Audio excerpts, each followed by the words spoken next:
Hello and welcome back to PA Chalk Up. I'm your host Manny, and today we have Cameron. Hi, Cameron. How are we doing? Good, you? I'm good. So, if you just give us a little bit of background on who you are, what you do, and how you got to the position you're in. I'm currently the Assistant Director of Sports Performance here at the University of Cincinnati.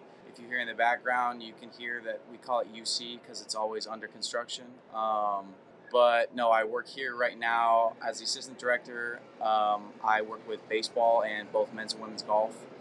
I help oversee sports science currently in that role as well.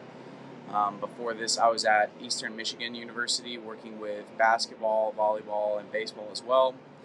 I've been at Utah Valley University, Delaware, Northern Colorado, North Texas as well. So just kind of all over the country, kind of getting to this point here now where I have a director title. So, Nice. So, traveled man, traveled man. yes. So, what's some of the things that you've picked up along the way in dealing with different coaches that have helped you in the position now? Yeah, I think every sport is unique in terms of the athletes. Not only do they recruit, but also the culture in the weight room. Basketball typically aren't the biggest fans of strength and conditioning. I think if you ask most strength coaches, would they, rather have a bunch of meathead football, baseball players, or would they rather have basketball players who have never lifted before? And sometimes struggle to see the value in that. I think most of them would say that they'd rather have the kids that love the weight room. But at the same time, it's fun to help athletes that maybe don't love your area kind of develop a passion for it. And I've seen that firsthand, and that's always fun to do too. So, it's every sport is different, from tennis at Northern Colorado to wrestling at Utah Valley. Like it's fun to work with different sports and different cultures and different, you know, coaches as well.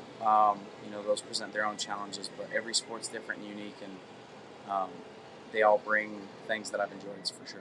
How was it sort of going from one to the other, and how would you develop that interpersonal skills and buy-in with these athletes that perhaps don't like the gym to then start at least enjoying themselves in it? Yeah, I think the first thing and the most important thing you need to do, and I learned this really early on, is learn all the athletes' names. So the sooner that you can learn their name, and when I got to UC, I was studying the baseball roster my first day I was studying the week leading into it, but sitting there at practice with the athletic trainer, going through the roster, looking at guys, looking at the roster, like trying to memorize their name. I had a tab pulled up on my phone, my iPad, and my computer with their roster. So to me, it's really important to learn their names as quick as possible. It Mm. shows that you are putting in the effort to learn their name, as well as it obviously allows you to address them um, instead of generally, but specifically. So that's really important. And then on top of that, everything that I try and do, I always want athletes to enjoy what we're doing Mm. as much as possible. Like, for example, yesterday we played med ball volleyball for the first 20 to 30 minutes of our kind of like field session. And then after we did, resisted accelerations, and the weight room session wasn't great either. Like in terms of, yeah, this is fun. Hard work can be fun, but starting with that, doing our excels, finishing the excels with a relay race, and then going into the weight room and playing the music that they want to play, you know, like those are all little things that you take advantages of when you want them to kind of enjoy that environment that they're in. So it's definitely something that I do. We do a lot of games, a lot of competitiveness, a lot of tug of war, a lot of Mm. we currently have like a full tally board of all of our hill sprints, and Like a just making competition sure board. that guys know that it's competitive and we're tracking it, and it's like I may not be timing your hill sprints, but I know who's won how many reps, right? So I think it's competitive and fun, and I think it helps create buy-in significantly more than just, hey, come in and do the X's and O's and get out. So Yeah. And can you just give us a little bit background on how game based training has been helpful to the program and create that buy in with these athletes? Yeah, I mean, it's something that they look forward to, right? So if it's something as simple as playing spike ball at the beginning as their warm up, it can be as simple as, hey, every Friday we're instead of like traditional conditioning, especially baseball. I don't do any traditional conditioning because the most important quality for them, conditioning wise, is time on feet. Like 9 inning games, multiple 9 inning games every weekend, 4 at least per week. Um, Whether you're in the outfield, the infield, even if you're in the dugout, you're on your feet. Like Mhm. we're not sitting down in the dugout. And the first thing that you'll realize, the first thing that you'll feel, like when I went from working basketball, I left Eastern in the middle of February, came here at the very beginning of the baseball season. The first thing that I noticed my first game here at UC was like, oh my gosh, my legs are killing me. And I'm a strength coach that lifts, 3 to 5 times a week, but it's just being on your feet for 3.5 hours of a game, plus warming up the team before, and like you're just on your feet. It's like a 5-6 hour day being on your feet. So our conditioning, fun. Like we play, two-hand touch football, capture the flag. Like I want them to do athletic things. That's better forms of agility or change of direction work, anyways. Having to actually react to an outside stimulus, um, and so not only is it fun, but it's also productive. It's not like we're just Mhm. throwing darts, right, or playing cornhole, but it's like fun athletic things. Yeah, and because they're athletes as well, they're always wanting to outdo each other. Yep. That's why I kind of love the leadership board stuff, is because they can see who the guy is in front of them. They can try and go out and beat them constantly, but it's also pulling away from that. That board is the most important thing as well. Have you found that some athletes solely focus on trying to beat the next guy and not so much the performance element of it?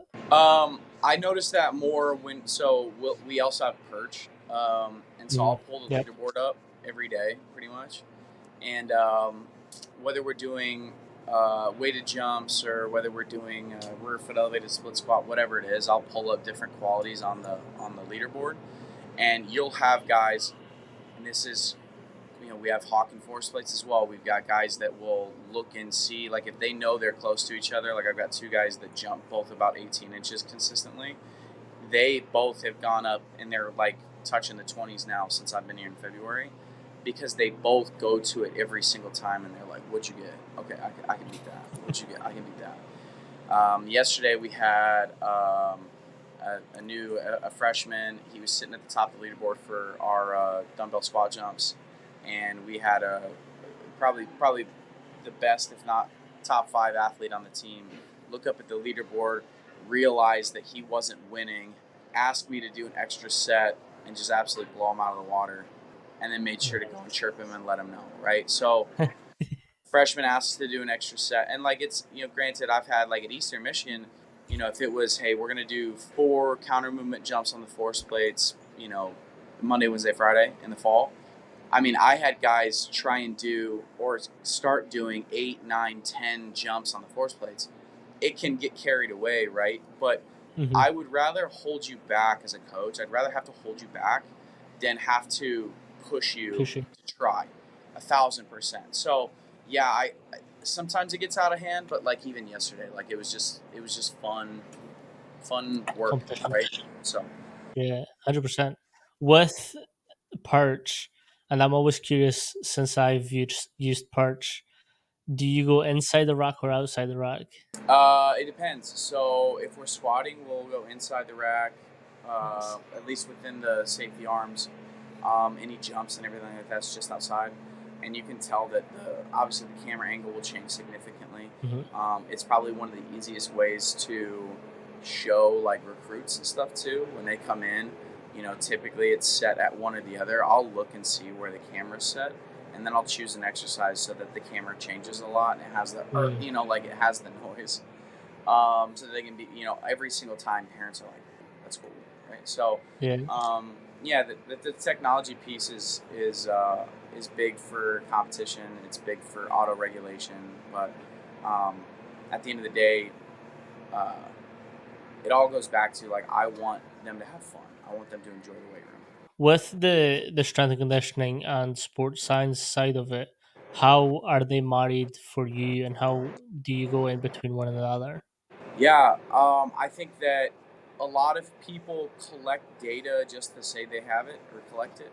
Um, you have to actually make decisions with that data. Hmm. If you're, I mean, you don't have to, but you have to make decisions with that data. And I think you have to find certain data points that matter to you and can help you um, point your programming in the right direction. Um, whether it's individualization, whether it's attempting to just improve your program. Are we spending too much time at absolute strength or absolute loads? Are we doing enough to improve our braking rate of force development? What do our impulse numbers look like?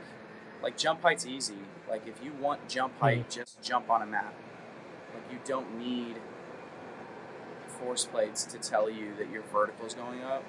I think the value in force plates is above that, beyond that, and so you'll get as much out of it as you put into it, or as serious as you take it. But technology wise, like we're lucky to have across all of our sports, we've got, I mean, Connexon, Polar, Catapult, uh, Perch. Um, baseball has Arm Care. Baseball and golf have TrackMan. Um, so we've got obviously force plates, force decks, snortboard, hockey Hmm. force plates, force frame. Like we have as a department, like everything that you could look for or want. Um, and right now, our initiative, or my initiative this summer, is to get the entire department, Olympic sports specifically, um, like through a designated testing battery so that it's like Hmm. we know our athletes minimum twice a year are going to test these five things, and these five things are going to give us a decent idea of how we're like what our department is actually. Honestly, it feels partly like we're trying to show our worth as a department.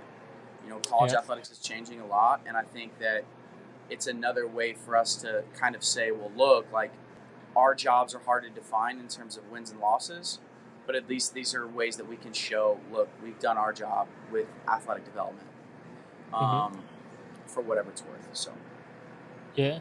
Do you think having that added pressure of showing your worth digs into the effectiveness of the program? it doesn't for me because I know that my stuff works. I think if you're nervous about whether it works or Hmm. not, I think programming can be as basic or as complicated as you want to make it. And again, you and I could run the same exact programs with the same exact teams in kind of the Differences. multiverse, and there's going to be differences, um, all based on intent, relationships, all that stuff. So I'm not. It doesn't make me nervous because I know what I do works. Hmm.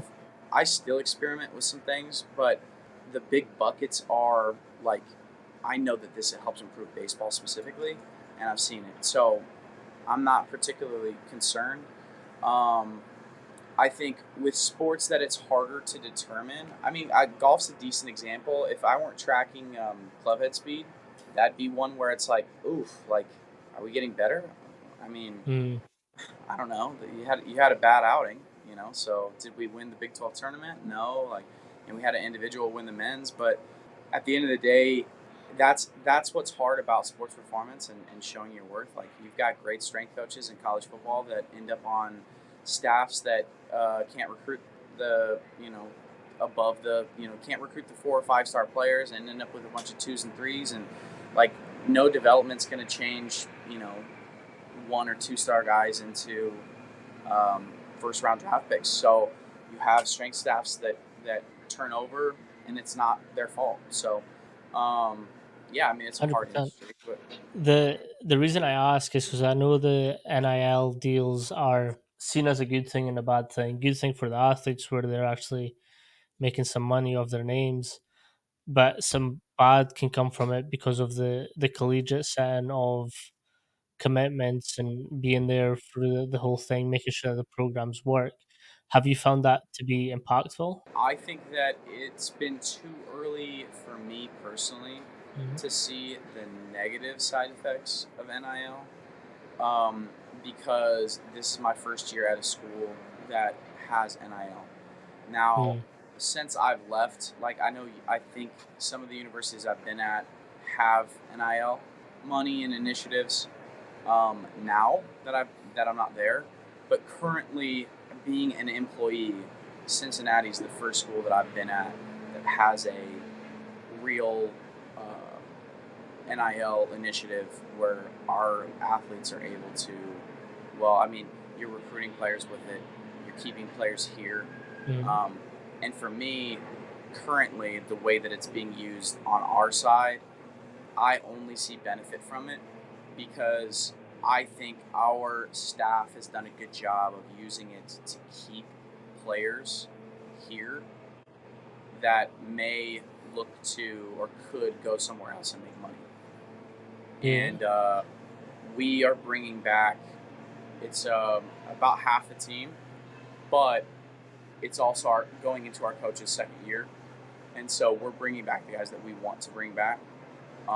There are some guys that were recruited before that maybe couldn't play at this level, or maybe didn't fit into the coach's kind of long-term plans, and Mm, that's hard. That's and I think that it opens up a whole different conversation in terms of I like athletes having the ability to do what they need to do because let's say that this were 5 to 10 years ago and a coach can leave at any time, but a player can't. And I think that that's not fair. mm, I think that it becomes an issue when the athletes are leaving for paydays and they're not getting, like, you can't get a degree if you play at 4 different schools in 4 years. Like, it's yeah. probably not happening. You're just taking courses because you have to, and potentially academic advisors are helping with you, doing or helping with your classes enough that like you're just a paid athlete. And I think them moving to college athletics, NCAA moving to a paid format, like I think there's too many questions on what's going to Yeah. happen and how many athletes, and there's too many questions still to know if that's going to be a good thing. But for me personally, I think that NIL is good because we're using it in the right way. We're Mhm. not using all of our money to try and bring in like the Yeah. highest rated transfer in the portal and whatever, and because that creates some, and I won't say names, but there's some teams that we played that went through that this year that had a team that they essentially bought, and it caused issues within the clubhouse because guys knew what other guys were making, and if they weren't playing well and living up to Mm, that, then it's like, well, how come this guy's making this? Like, how come this guy's driving that brand new, 100%. you know, Corvette outside, but like you guys didn't pay me. What am I making? I'm playing over him. So I think that Yeah. it can be an issue for sure. But right now, the situation I'm in, it's a good thing. I want these guys to stay here, that deserve to stay here, and be compensated, especially if it helps make ends meet with baseball scholarships are really hard too. They're not I full. can imagine. Yeah. It's 11.7 or 11.75 shared amongst the entire team. The And Olympics. so, Yeah. yeah, so when you break it up like that, you've got some guys that are you don't really have anybody on full. You don't have anybody that's on full scholarship with full stipend and everything paid for. It's hard because you help guys make ends meet, and if you're able to do that, then I think NIL can be a good thing. So 100%. That's actually the best way I've ever heard explained. And I've been trying to keep up with how that whole system works. I think that makes a lot more sense where it's seen more as an incentive to stay at school compared to just looking for the biggest deals. And I know that will happen, obviously, but yeah, and it happens more in different. I think it happens more. Basketball's big. You see a lot of times guys that have been to 3 different schools in 3 years. And back in the day, it was, wow, this guy's been to 3 schools in 3 years. Like that's not somebody we want to recruit. There's got to be there's team issues or whatever. But now it's well, yeah, but he's good, and obviously, like, it's because he's making more money every year. You know, Hmm. as a freshman, he went somewhere and he played well and was freshman all conference at a small conference school here, and then he went, to A10 school and made $500,000, and then now he's going to go to a Power Four school and make $2 million this year. So, and it's hard, and it's again, it's not. I don't think that in professional sports you have guys sign 1 year deals so that they can go and they can Hmm. make money and they can go and go to the highest bidder. So it's hard because I get it in terms of it's that's the model that people want, and that's kind of where we're going. Um, but then I think the question really has to be, okay, so what about the academic piece? Like if they're Hmm. just paid athletes, like are they going to go to school? Do they need to go to school? I don't think so. I like if you just want to pay them and they represent your university and they make you money and they make money, you make money, and they're just paid employees. I don't think they should have to go to school. If they don't want a degree, like it's not smart. That's not what college athletics is about. But this is where we're going because this is what kids want. Like they want to get paid, and so there's pros and cons to that, and I think we're going to find out in the next 5 years what happens I with can it. So, imagine. Yeah. You kind of touched on before about big buckets and filling sort of different buckets depending on what your athlete needs. Can you explain a little bit how that works in a baseball and golf setting? yeah, I think you can look at the big buckets as I mean, just generally speaking. Let's just say strength, power, speed, and I guess maybe hypertrophy if you wanted to do a fourth, like size. Mhm. Um, I think that a lot of those things intertwine though. So you get stronger, typically your power output goes up. You get faster, typically your power output's increasing, or vice versa. It has helped it. Um, Typically you get bigger, you might get stronger, you might produce more force. So I think there's gray area, right? But I think when you want to bucket athletes, I think you can bucket them really easily into either high force, low force, or elastic. Like low Mhm. force elastic typically happens together. High force not as elastic typically happens together. If you look into motor preference, it's aerial versus terrestrial, um, and then you've got mixed, and you've got people that your best athletes are typically the ones that are elastic and can produce force. Mhm. Um, Can you but explain what it's those mean for the listeners? So low force, elastic, and high force. Yeah. So it's all relative. So I'm a big person, so my ability to produce force is pretty high. So to me, relatively, it's how much force can you produce? How much force can you produce based on your body weight? Somebody that's got high relative amounts of force are typically strong in the weight room, like weight room strong. They accelerate really well as well from 0 to 5, 0 to 10 yards. Those are high force athletes. Elastic athletes typically have less force capabilities, but they're very springy. So it's the kids that are really fast, top speed, really twitchy. Like when you hear that term, like, man, they're twitchy. Or you see a basketball player and they're like, man, they jump out of the gym. Typically, they're elastic. They're not super strong. When you look at the aerial versus terrestrial piece, it's kind of the same thing. Aerials are typically, very elastic, very springy, jump really well. And then you've got terrestrials who are more compounded, squatted. They're stronger. Um,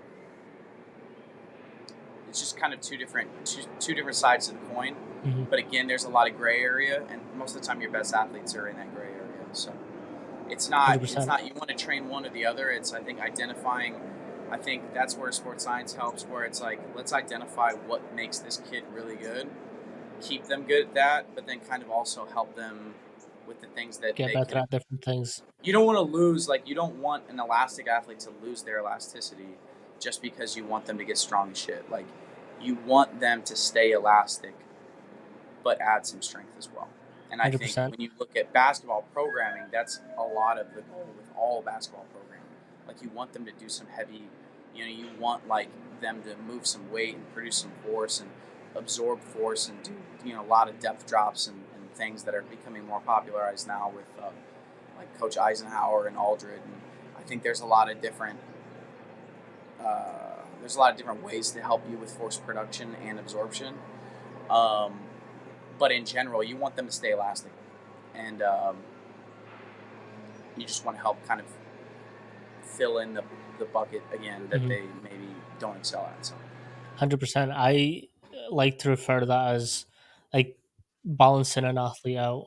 And it's exactly what you're saying is if they're high force, high velocity, they're fast, they're springy, they might need some of that strength based elements to counteract and make them a little bit more foundationally stronger so that they can do those things even better. yeah, and part of that too is I've worked with, especially baseball. I've had elastic aerial type kids that are always hurt, um, and those are more. This is what I think elastic aerial type athletes are can be, because they lack strength, can be more likely to have acute injury issues. Like things come up where it's like, oh, like that came out of nowhere. Like, oh, kid pulled his hamstring, or like, oh, sprained ankle or whatever. Like acute, like happening. I think terrestrial or force dominant athletes, because of the load that they're consistently under, because they're strong, I think they're the ones that struggle with more chronic pain.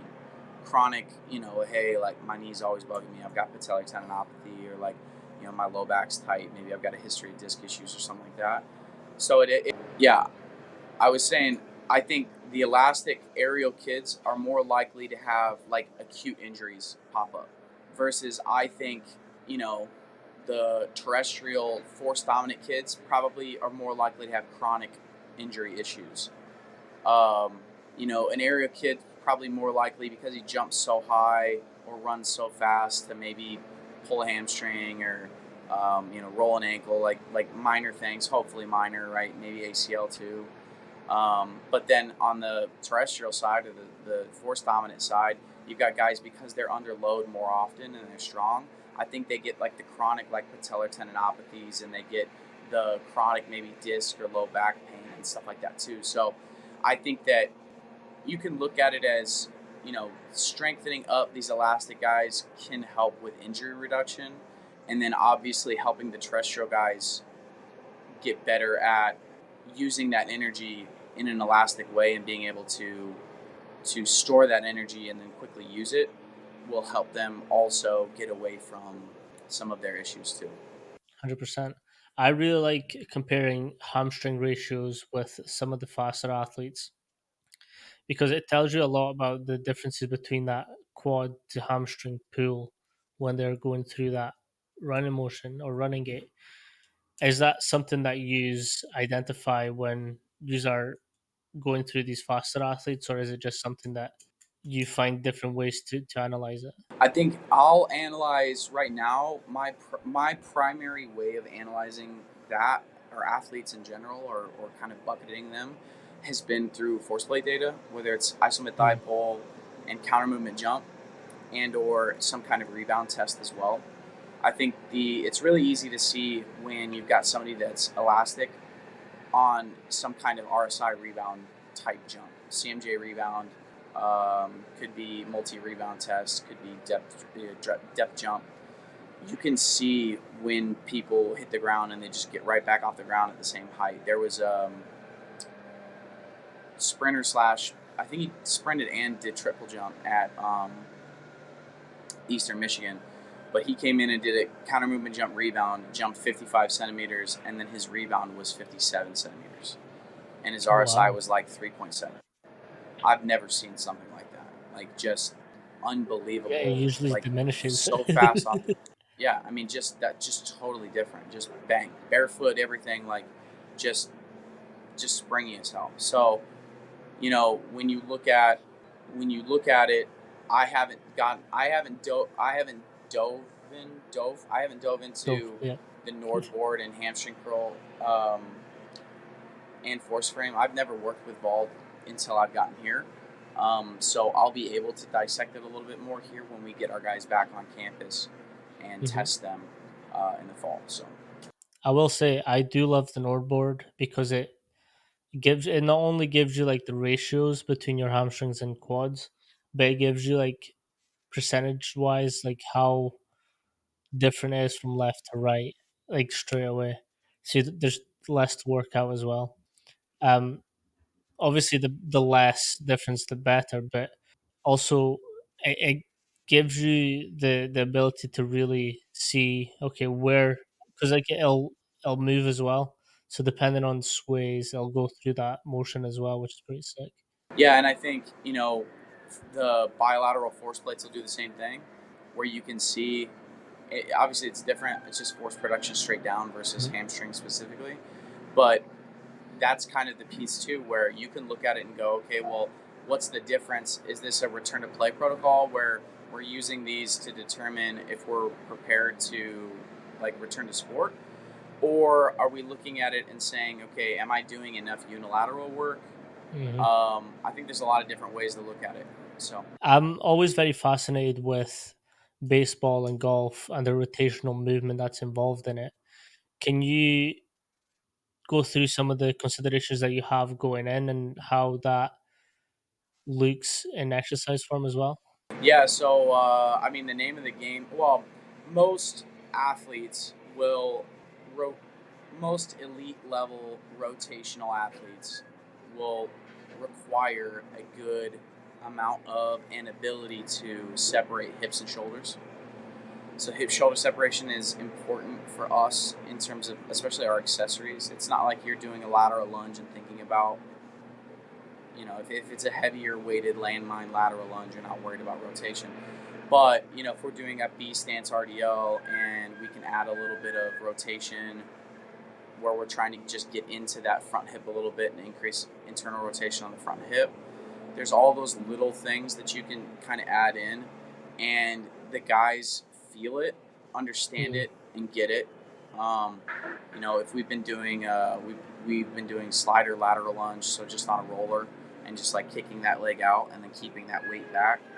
And all of the pitchers, you can see like most of them are visualizing pitching. To be honest with you, most of them are like in this position, they're riding out, and then as they pull back, you can see like they're not even looking straight ahead. They're looking as if they're like looking down the mound to a catcher. right. Some of the hitters, same thing. Like they will also get there and they can feel like holding that kettlebell. They can feel what it would feel like to like load up that weight and then bring it back. So it's not like you're trying to do baseball specific things, but there are some things that you will see that I think help with the sport. And it goes back to that intent thing that you were talking about, is they're intentionally making these movements feel what it would feel like for that athlete. Yeah, and it's not and it's not a coached thing either. Like I'm not Hmm. sitting there telling them, "Hey, do this and think about you know how you transfer your weight, you know, riding down the mountain." The only time I'll say that is like when we're doing med ball throws, and typically we'll have guys get like too far on their front foot on med ball throws. If your back foot comes off the ground, especially doing like a scoop toss, and you're a hitter, like you know that you're not swinging like that. You know that your back leg's not coming around. Now the pitchers, if we do like kind of a shot put and throw it, and that back leg comes around, then yeah, that happens in baseball.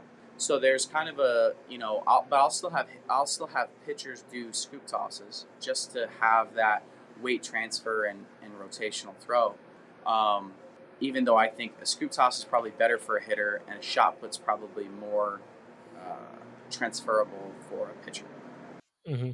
Again, like I don't believe that sport specific exercise in the gym is a thing, but the intentional aspects of lifting are definitely important for me, anyways. Yeah, I agree. I mean, it's not.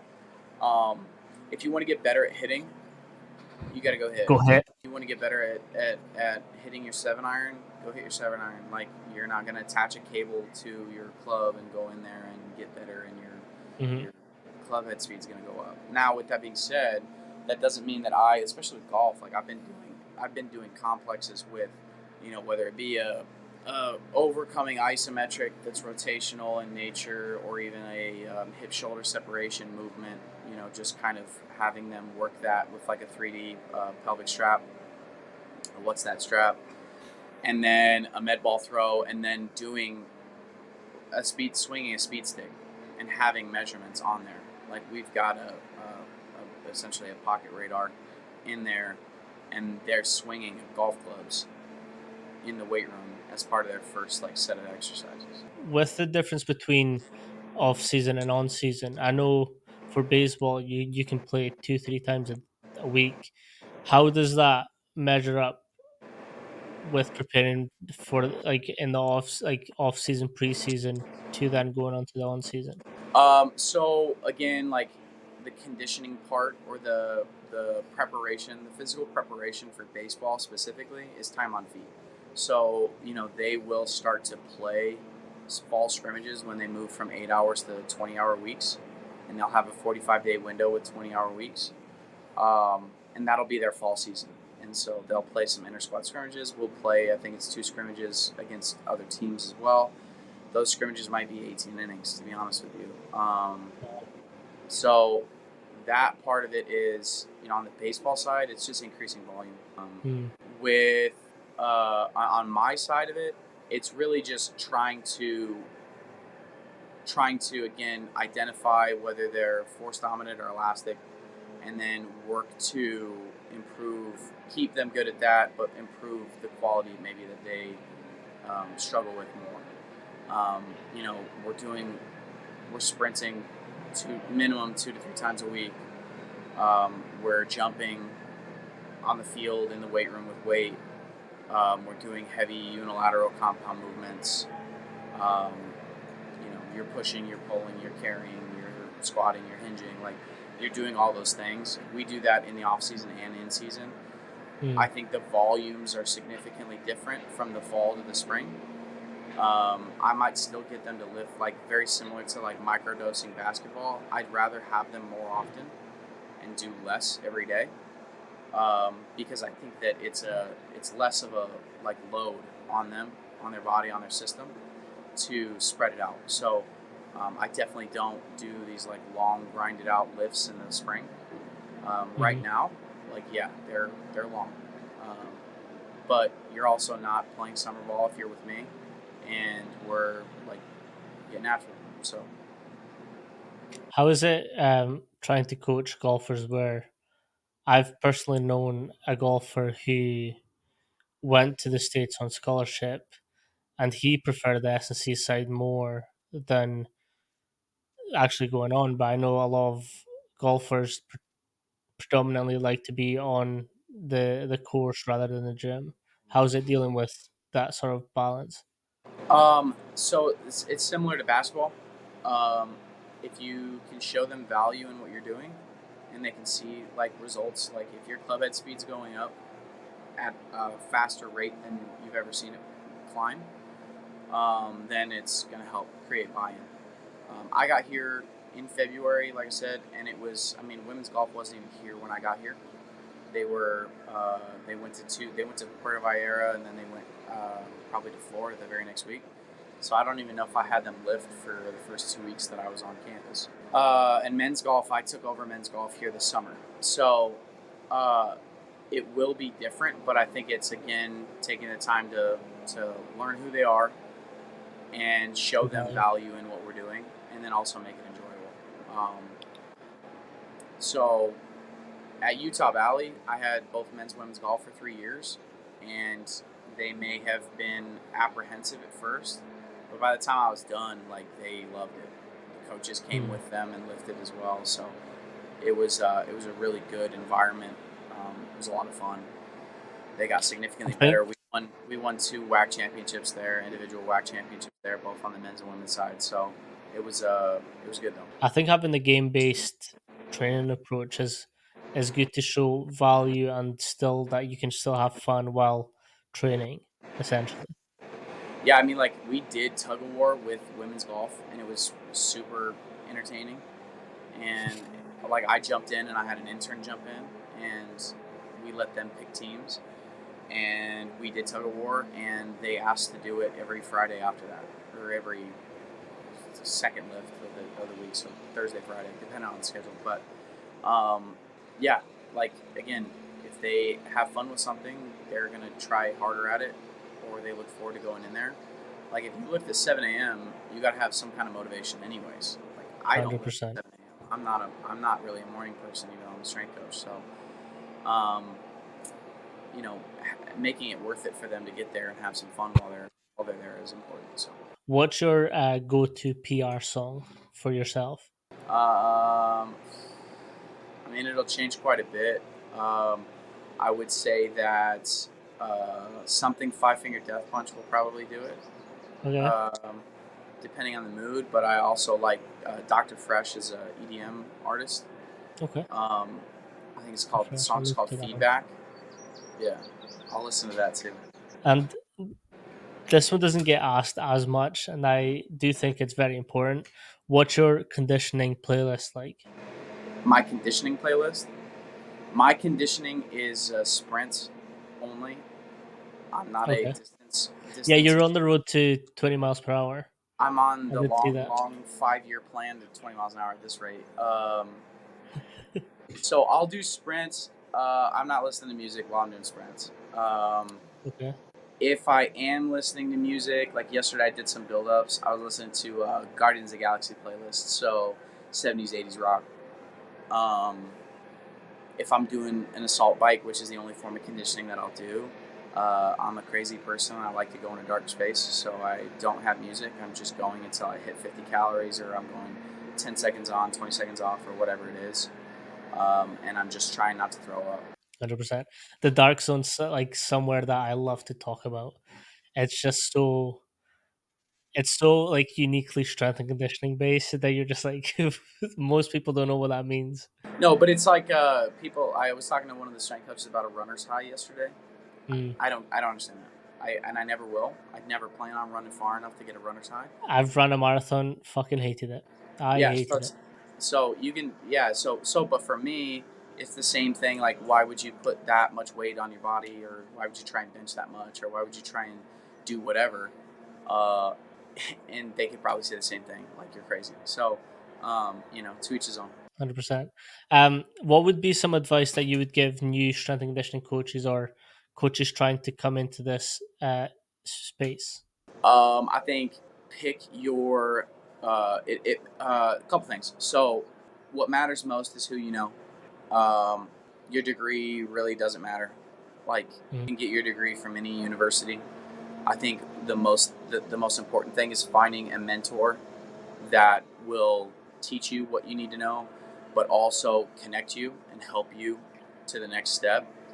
Um, you know, if you intern for somebody and you do a good job, like, if you suck, like, then right, ignore me. You're fucked. But if you're yeah, like, if you're a shitty intern, then that's one thing. But if you're a good intern, the person you're interning for should help you get a grad assistant job. If you're a good grad assistant, the person that you GA for should help you get a full time job.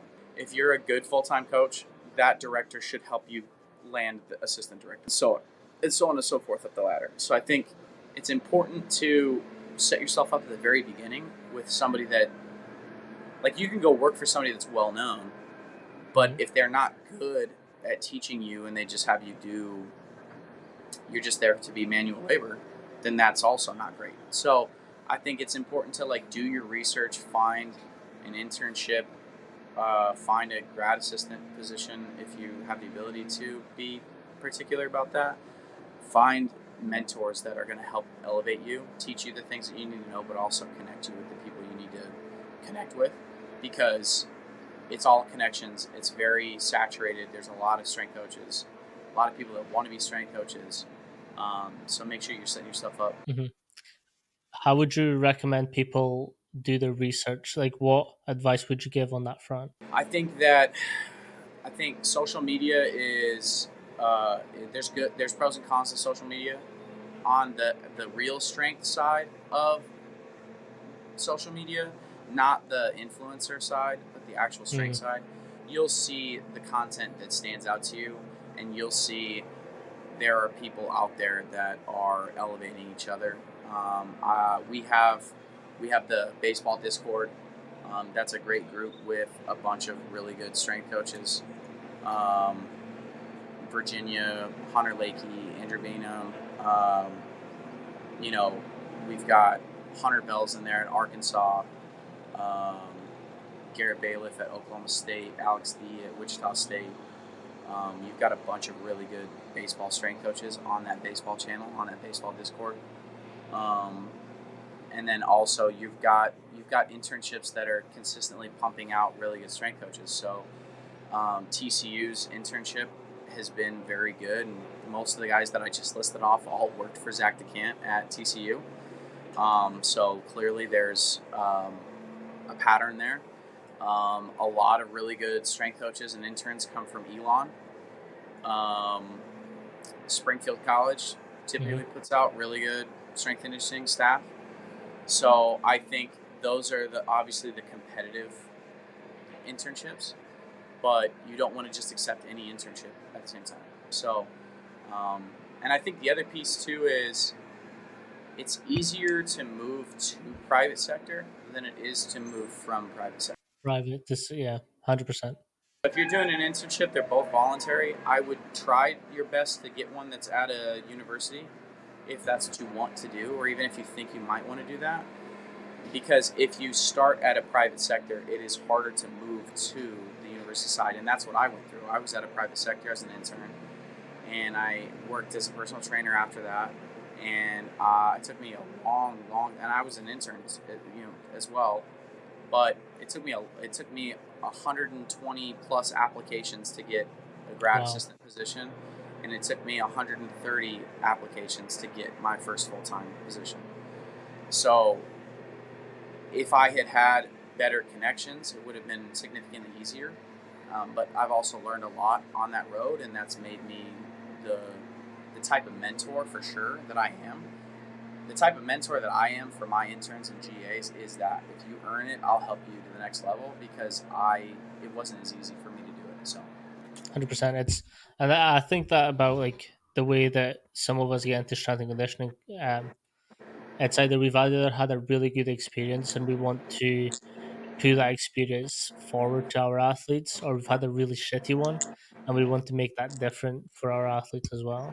yep, yep, and that's I won't say which internships, but like I've had my share of experiences where I didn't walk away feeling like I learned anything. I learned what Hmm. I don't want to do.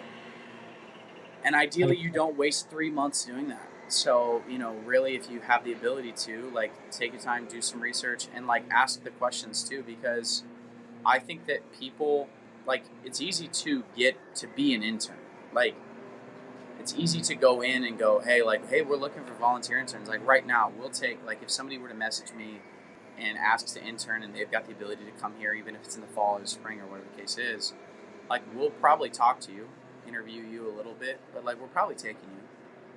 And then if you get here on campus and you're not good, that's one thing. But it's easy to find an internship, but don't just take the first internship that you can get at the expense of okay, for the next semester I'm stuck here doing nothing and learning nothing. Yeah.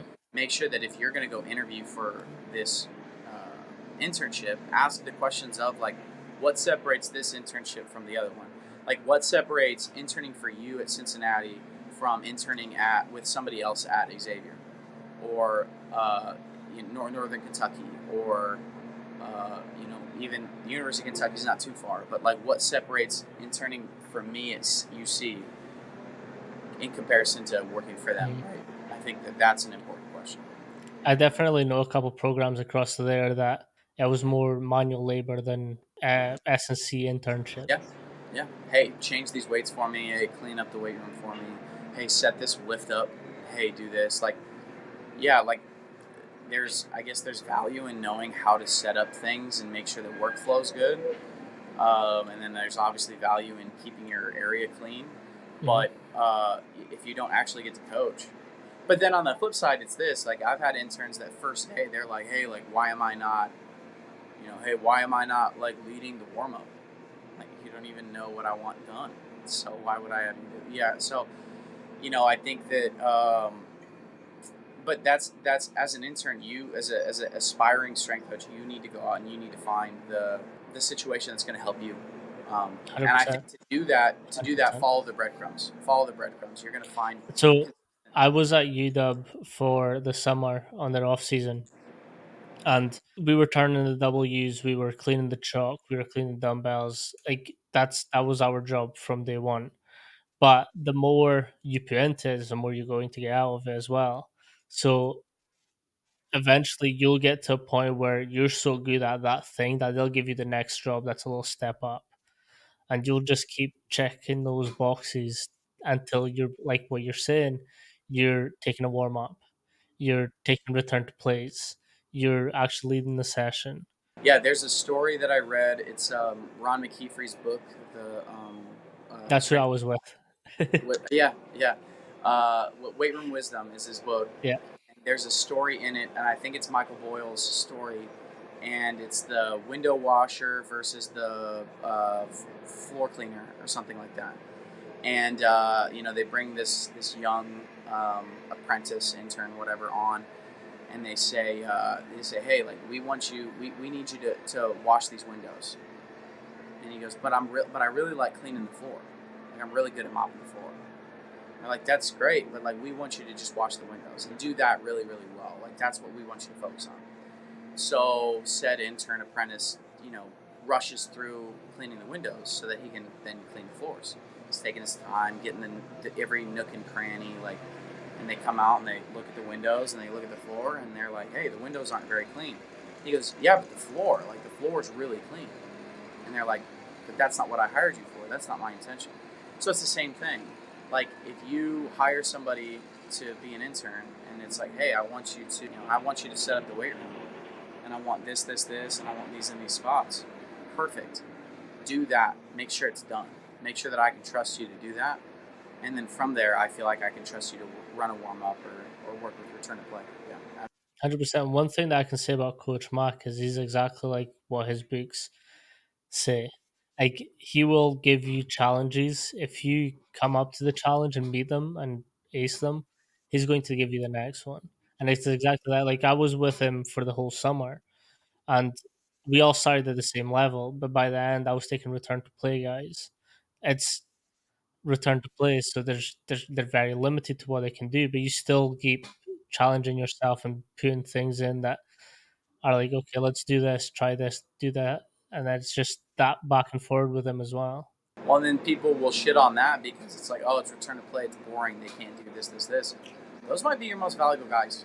Like those might be the The most valuable adaptations you guys. need to think of in the fly, Yes, well, but those might be the most valuable athletes because they may be those aerial elastic athletes that had an acute injury, and yeah, they may not play this year, but like they're going to be important again at some point.